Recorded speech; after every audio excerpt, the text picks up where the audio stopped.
মুগের ডাল প্রথমে আমি সিদ্ধ করতে দিব।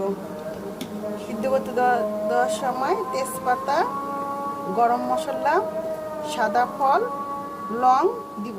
এই যে লং, হলুদের গুঁড়া, মরিচের গুঁড়া, স্বাদ মতো লবণ। সিদ্ধ যখন হয়ে যাবে, এই যে সিদ্ধ হয়ে গেছে, সিদ্ধ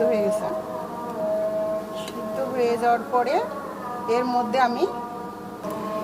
মধ্যে আমি ডিম আর বেরেস্তা দিব। এই যে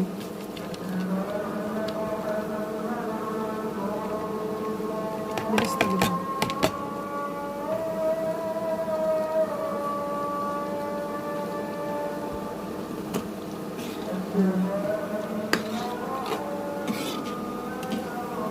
দিয়ে নাড়া দিব।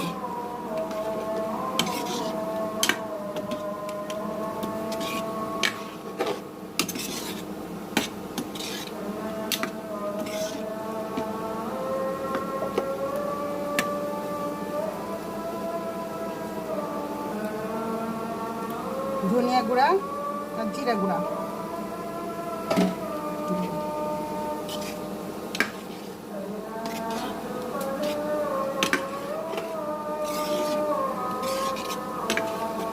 হয়ে গেছে রান্না।